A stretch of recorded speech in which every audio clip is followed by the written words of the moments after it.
Okay, Assalamu alaikum everyone. Bismillahirrahmanirrahim. Rabbi zidni ilma. Today I'm going to tell you about that how the infectious disease spread and what preventive measures can be taken to control the spread of infectious disease. ठीक है? पहले तो ये बात मैं दोबारा दोहरा दूं कि infectious disease होती क्या है? Infectious disease वो होती है जो एक से दूसरे इंसान को जो है ट्रांसफर हो जाती है, यानी कि ऐसी डिजीज जो कि ट्रांसमिसिबल हो. The disease which can be transmitted to one person to another is known as infectious disease. ठीक है? For example, infectious disease can be like flu, cold, measles, नज़ला बुखार, खांसी होती है, और not all type of cough, और measles, खसरा ऐसी बीमारियां हैं जो एक से दूसरे इंसान को लग जाती हैं.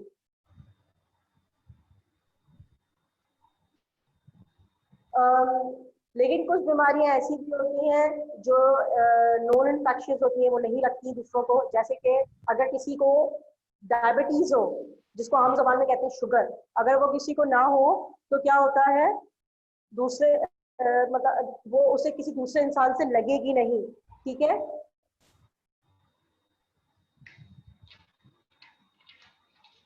वो आपके अंदर खुद कोई सिस्टम में खराबी होने की वजह से आपको वो डिजीज लगेगी, वरना आपको वो किसी और दूसरे इंसान से ट्रांसमिट नहीं होगी. ठीक है? फिर इसके बाद बात आ जाती है कि डिजीज जो है वो कैसे स्प्रेड होती है. आप लोग आजकल आप बहुत सारे अवेयरनेस प्रोग्राम देख रहे होंगे टीवी पे. इवन कि अगर आप किसी को कॉल भी करें तो मोबाइल के ऊपर भी एक ऑडियो आप सुनते हैं कि कोरोना वायरस ये है, वो जो है एक दूसरे से मिलने की वजह से लगता है, और सारी उसमें डिटेल्स आ रही होती है. तो ऐसे ही अगर हम इन्फेक्शियस डिजीज की बात करें तो इन्फेक्शियस डिजीज कैसे लगती हैं? From one person to another. Just for example, अगर किसी को नज़ला बुखार है और वो छींकता है या वो खांसता है, तो फिर उसके छींकने या खांसने की वजह से जो टाइनी ड्रॉपलेट्स हवा के अंदर उसके मुंह से निकलकर शामिल हो जाते हैं, वो जो दूसरे इंसान के मुंह के रास्ते, आंख के रास्ते या उसकी सांस के रास्ते अगर उसकी बॉडी में दाखिल होते हैं तो क्या होता है, उसको भी वो इन्फेक्शन लग जाता है. So it means that the infection transmit from the breathing system especially of one person to another. फिर इसके बाद एक और कैरियर जो है जो कि इन्फेक्शन फैलाने का सबब बनता है, वो है इंसेक्ट्स एंड एनिमल. इंसेक्ट्स में आपने देखा होगा मोस्टली हाउस फ्लाई, मक्खी जिसे आप कहते हैं. हाउस फ्लाई जब एक जगह से उड़कर दूसरी जगह बैठती है तो वो अमूमन अपने हाथों को आहिस्ता आहिस्ता हिला रही होती है. तो वो जो अपने लेग्स को रब करती है तो और अपनी पूरी बॉडी के ऊपर वो अपने लेग्स रब करती है. क्यों?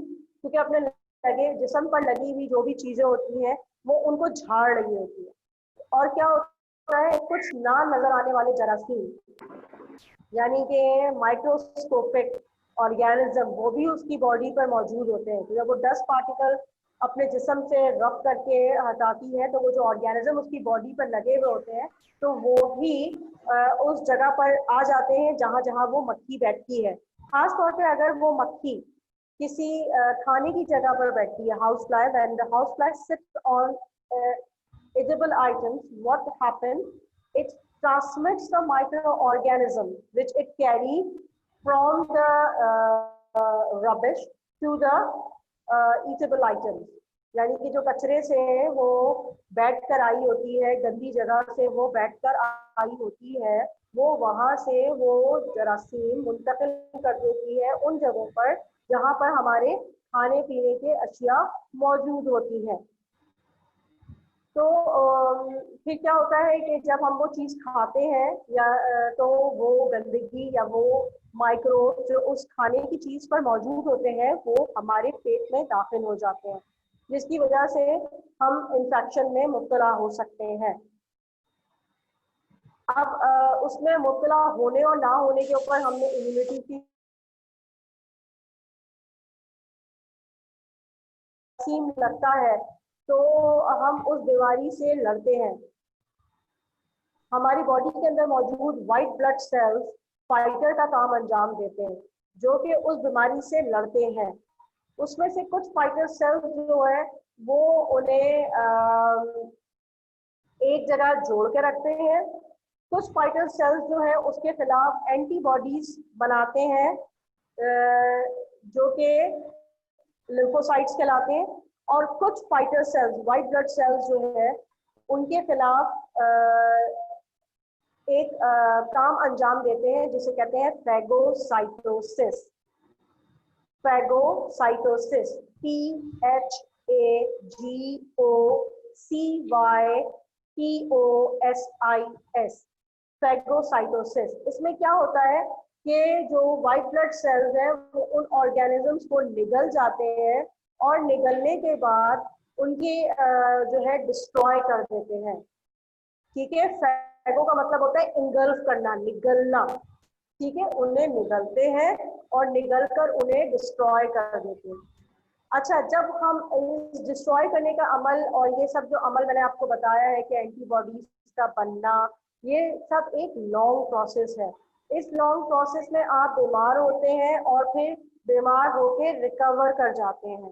जब आप किसी भी बीमारी से रिकवर कर जाते हैं तो आप कहलाते हैं कि अब आपकी बॉडी इम्यून हो गई है। इम्यून का मतलब ये है कि अब आपके अंदर उस बीमारी से लड़ने की ताकत बन चुकी है। और क्या होता है कि फिर कुछ वाइट सेल्स जो कि इस फाइटिंग में हिस्सा तो नहीं ले रहे होते, लेकिन वो इस मेमोरी को अपने पास सेव कर लेते हैं। इन फ्यूचर आपको अगर वही बीमारी के माइक्रो ऑर्गेनिज्म दोबारा अटैक करते हैं तो क्या होता है, वो मेमोरी सेल्स उसके खिलाफ जो भी एंटीबॉडीज इस्तेमाल की होती है वाइट ब्लड सेल ने लड़ने के लिए, वो उनको ज्यादा तादाद में माइटोसिस के थ्रू प्रोड्यूस करते हैं और फिर हमारी बॉडी उन ऑर्गेनिज्म से लड़ने के काबिल हो जाती है। तो इसे कहते हैं अब हमारी बॉडी इम्यून हो गई है, हमारे अंदर इम्यूनिटी डेवलप हो गई है।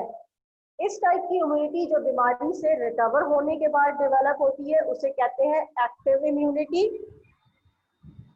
ठीक है, और एक्टिव इम्यूनिटी जो है वो थ्रू वैक्सीनेशन भी हासिल की जाती है। वैक्सीनेशन आपको पता है बीमारी से लड़ने के लिए जो है इंजेक्शन लगाए जाते हैं। उन इंजेक्शंस के अंदर या तो वही बीमारी वाला ऑर्गेनिज्म डेड होता है या फिर वीक फॉर्म में मौजूद होता है। जो इससे क्या फायदा होता है कि हमारी बॉडी उससे स्ट्रॉन्ग होती है और वो उस वीक ऑर्गेनिज्म पे काबू पाने के लिए अंदर फिर से वही दवा या एंटीबॉडीज तैयार कर लेती है, जो वक्त पड़ने पर, यानी कि जब वो ऑर्गेनिज्म ओरिजिनली हमारी बॉडी पे अटैक करता है तो क्या होता है कि फिर वही एंटीबॉडीज हमारी बॉडी में पहले से मौजूद होती है और उस ऑर्गेनिज्म से लड़ने के काम आती है। तो ये भी एग्जाम्पल होती है एक्टिव इम्यूनिटी की। ठीक है, तो मैंने एक्टिव इम्यूनिटी में आपको दो तरह की एग्जाम्पल दी, एक वो कि जब हम किसी बीमारी से रिकवर हो जाते हैं और एक दूसरी वैक्सीनेशन के थ्रू, जिसके थ्रू हमारी बॉडी में एंटीबॉडी बन जाती है। ठीक है, एक होती है पैसिव इम्यूनिटी, दूसरी किस्म इम्यूनिटी की क्या होती है, पैसिव इम्यूनिटी। ये पैसिव इम्यूनिटी क्या होती है, ये जो हम एक्वायर करते हैं, यानी कि हम दूसरी सोर्स से हासिल करते हैं। जैसे कि मदर फीड, जो मदर अपने यंग वंस को, अपने बेबीज को फीड कराती है, वो एंटीबॉडीज जो है अपने बच्चों को मुंतकिल कर देती हैं। ये एक एग्जाम्पल हो गई। दूसरी एग्जाम्पल है पैसिव इम्यूनिटी की, प्लाज्मा ट्रांसफ्यूजन। प्लाज्मा ट्रांसफ्यूजन जो आप लोग आजकल सुन रहे हैं कि कोरोना वायरस से रिकवर्ड पेशेंट अपने ब्लड का प्लाज्मा डोनेट कर रहे हैं ताकि उससे पैसिव इम्यूनिटी हासिल हो सके ऐसे पेशेंट्स को जो अभी भी कोरोना कोविड-19 से लड़ रहे हैं और वो इस प्लाज्मा के थ्रू रिकवर कर जाए। जब उनके बॉडी के अंदर इस प्लाज्मा को एंटर किया जाए तो क्या होगा कि उसके अंदर वो एंटीबॉडीज मौजूद होंगी प्लाज्मा में, और फिर कोविड-19 के पेशेंट इससे रिकवर कर जाएंगे। लेकिन मसला क्या होता है प्लाज्मा ट्रांसफ्यूजन के अंदर कि इससे मेमोरी सेल नहीं बन पाते हैं, जिसकी वजह से अगर फ्यूचर में उनको दोबारा इसी किस्म का वायरस या इससे ही मिलकर जुलता वायरस अटैक करे तो उनके पास मेमोरी नहीं होगी और वो दोबारा इससे एंटीबॉडीज नहीं बना पाएंगे। इसमें काफी चांसेस इसी बात के होते हैं। तो मैंने आपसे डिस्कस की एक्टिव इम्यूनिटी और पैसिव इम्यूनिटी, ठीक है। अब हम बात कर रहे थे कि इंसेक्ट्स के थ्रू बीमारियां मुंतकिल होती हैं। मैंने बात की आप लोगों से हाउस फ्लाई के बारे में, ठीक है। अगर आप हाउस फ्लाई के अलावा एक और इंसेक्ट पे गौर करें तो वो इंसेक्ट है मॉस्कीटो, मच्छर। मच्छर से मलेरिया लगता है, मच्छर से डेंगू फीवर लगता है, ठीक है। मलेरिया में क्या होता है, ठंड लगने से बुखार चढ़ता है और अगर आपको अमूमन एक रेगुलर वक्फे के बाद बुखार चढ़ रहा और उतर रहा होता है। और डेंगू में क्या होता है, एकदम से आपके वाइट ब्लड सेल्स खत्म होना शुरू हो जाते हैं, जिसकी वजह से आपकी बॉडी वीक होती जाती है और आपके मरने के चांसेस बढ़ जाते हैं। तो ऐसी सूरतों में क्या है कि ये इसका कैरियर कौन होता है, मॉस्कीटो। मॉस्कीटो के मुंह के अंदर मलेरिया और डेंगू फीवर वगैरह के जरासीम रहते हैं। क्या होता है कि जब ये मॉस्कीटो खून पीता है, तो जब खून पीता है तो इसके मुंह से इसका निकलने वाला स्लाइवा यानी कि थूक क्या करता है कि वो जहां से वो खून पी रहा होता है उस जहां से वो खून पी रहा होता है उसे स्लाइवा की वजह से वो खून वहां पे जम नहीं पाता, उसके थूक की वजह से वहां पर खून जम नहीं पाता। जब वहां से खून जम नहीं पाता तो इसी दौरान वो वायरस जो कि उसके पहले तो पेट में रह रहा होता है उस मॉस्कीटो के, फिर उसके बाद उसके माउथ एरिया में आ जाता है। तो माउथ एरिया से उसके स्लाइवा के थ्रू वो कहाँ मुंतकिल हो जाता है, उन इंसानों में जिनका वो खून पी रहा होता है। और फिर इस तरह से वो प्लाज्मोडियम और वायरस जो कि मलेरिया और डेंगू फीवर लगने का सबब है, वो फिर मुंतकिल हो जाता है इंसानों में और फिर इस तरह से हमें वो बीमारी लग जाती है। हमने बात की कि इंसेक्ट्स और एनिमल्स के थ्रू लग जाते हैं जरासीम। हमने बात की कि इंफेक्टेड पर्सन के ब्रीदिंग सिस्टम के थ्रू लगती है। फिर इसके अलावा अगर हम अनहाइजेनिक वेज है हमारे खाने के, हम गंदी चीजें खाते हैं, गंदी जगहों से चीजें खरीद के खाते हैं, ओपन एरियाज ओपन मार्केट से चीजें बगैर धोए वेजिटेबल्स एंड फ्रूट्स खाते हैं, तो हमें इससे भी जो है इन्फेक्शन लग सकता है। किसी का इस्तेमाल हुआ हुआ टॉवल, कपड़े, अगर हम ऐसी चीजें यूज करते हैं तो इससे भी हमें इन्फेक्शन लग जाते हैं। तो इसका तरीका क्या है, आप इनसे बचने के तरीके कार क्या है। सबसे पहले हम हाइजेनिक हमारा लाइफस्टाइल होना चाहिए, यानी कि हमें चीजों को धोकर साफ सुथरे पानी से धोकर उन्हें इस्तेमाल करना। फ्रूट एंड वेजिटेबल्स को अपने हाथों को धोना, साफ करना। रेगुलर जो है हमें रेगुलरली नहाना, रेगुलर बाथिंग करना, ठीक है, साफ सुथरे कपड़े पहनना।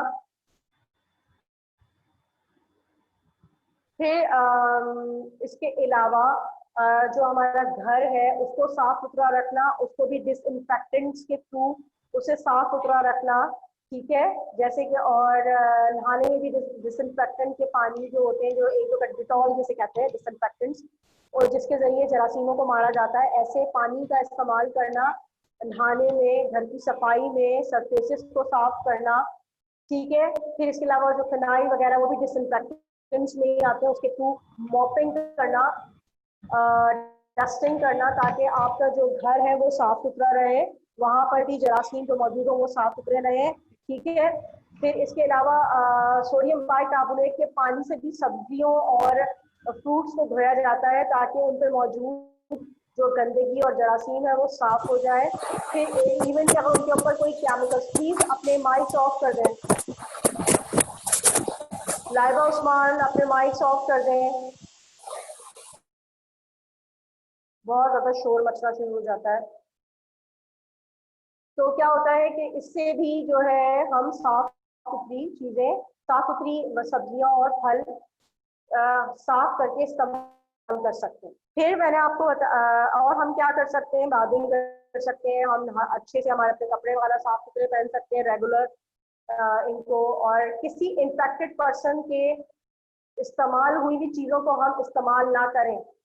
ठीक है, जैसे टॉवल है, सबसे ज्यादा रुमाल है, इसका इस्तेमाल नहीं करें। किसी के झूठे खाए हुए बर्तन जिसके बारे में हमें यकीन है कि उसे इन्फेक्शन है, उसे हम ना इस्तेमाल करें। जैसे हम बाहर जाते हैं, बाहर जाके हम खाते पीते हैं, तो क्या होता है किसी भी किसी ऐसे इंसान ने उसे खाया हुआ हो सकता है कि जैसे इन्फेक्शन था, तो क्या होगा कि अब हम उसी बर्तन में खाएंगे तो क्या होगा, हमें भी वो इन्फेक्शन लग जाएगा। आपको पता है बाहर की दुकानों में वो तो सिर्फ सिंपल एक पानी के जरिए जल्दी जल्दी से तो ऐसी प्लेटों को, चम्मच को साफ कर लेते हैं और उसे अगले कस्टमर को सामने रख देते हैं। तो हमें अवॉइड करना चाहिए, खासतौर पे इन पैंडेमिक के दिनों में तो हमें बिल्कुल भी ऐसी चीजें नहीं खानी चाहिए।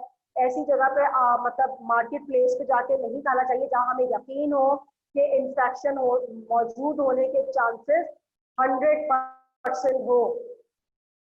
ठीक है, तो बेहतर यही है कि घर का बना हुआ साफ सुथरा खाना खाना चाहिए, ताकि इसमें चांसेस यही है कि आप लोगों को इन्फेक्शन लगने के चांसेस ना हो।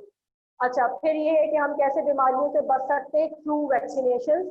अगर ऐसी बीमारियों के इलाज के तौर पे वैक्सीनेशन मौजूद है, इंजेक्शन मौजूद है, या ओरल ड्रॉप्स मौजूद है, जैसे पोलियो के ओरल ड्रॉप्स पिलाए जाते हैं, तो वो आप इस्तेमाल कर सकते हैं। ठीक है, मिसाल देके बात करी, और जैसे कोरोना वायरस कोविड-19 के लिए कोई वैक्सीनेशन नहीं है, कोई ओरल मेडिसिन मौजूद नहीं है वैक्सीनेशन की, तो अभी तो हम बिल्कुल भी उसकी तरफ जा नहीं सकते हैं।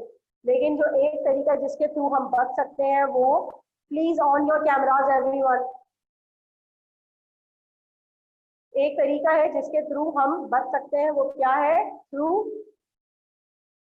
Taking this precautionary step, taking care of ourselves, staying away from the infected material as much as we can.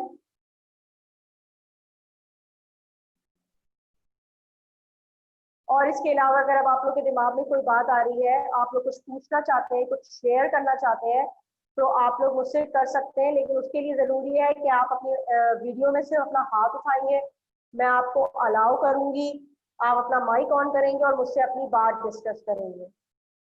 Meanwhile मैं आप लोगों को ये बात रिपीट करती चलूं कि मैं अब आप लोगों की नोटिफिकेशन डाल दूंगी ताकि अब आप लोग जो है अपने असेसमेंट की तैयारी कर सकें। ठीक है, और उसके साथ ही मुझे आज आप लोग को बताना था, ये वाली जो आप लोग की वर्कशीट है,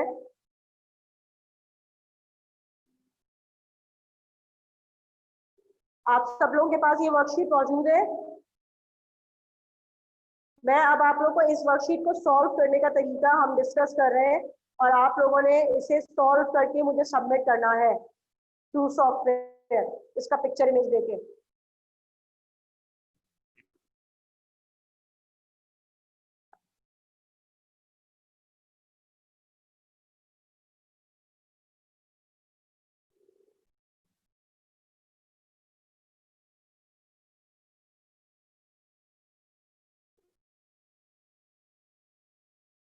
आप लोगों को नजर आ रही है?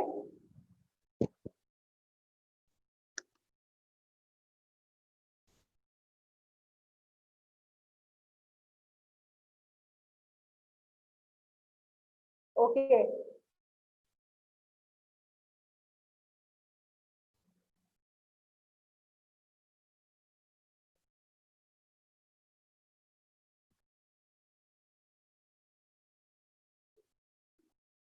अब आप लोग देख सकते हैं।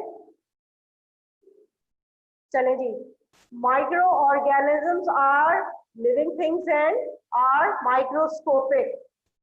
Microorganism can be harmful organism as they cause disease. Some have cures developed by scientists. फिर है useful organism.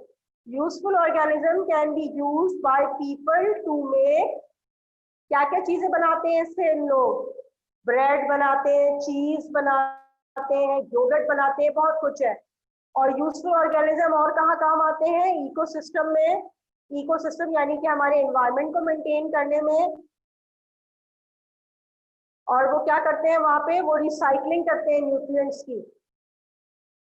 फिर अब आ जाते हैं इस तरफ. माइक्रो ऑर्गेनिज्म में क्या क्या इंक्लूड होता है, virus, bacteria, fungi, yeast, so many. ठीक है. अच्छा, अब harmful organisms can spread. Harmful organism क्या स्प्रेड करते हैं, डिजीज. सही है.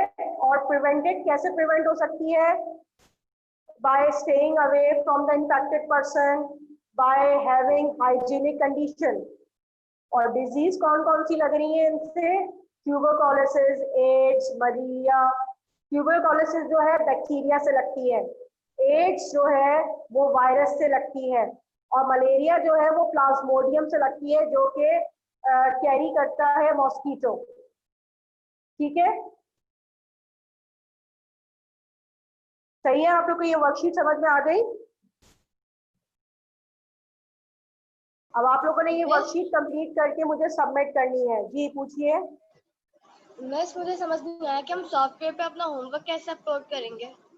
अच्छा, होमवर्क आप ऐसे सबमिट करेंगे कि जहां आपका होमवर्क सेक्शन होता है, रुके मैं आप लोगों को दिखाती हूँ. नहीं, मैं स्क्रीन शेयर शायद ना कर सकूं इसमें. Let me check.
मेरी वीडियो स्टॉप हो जाएगी अगर मैं इसमें करती हूँ कि अच्छा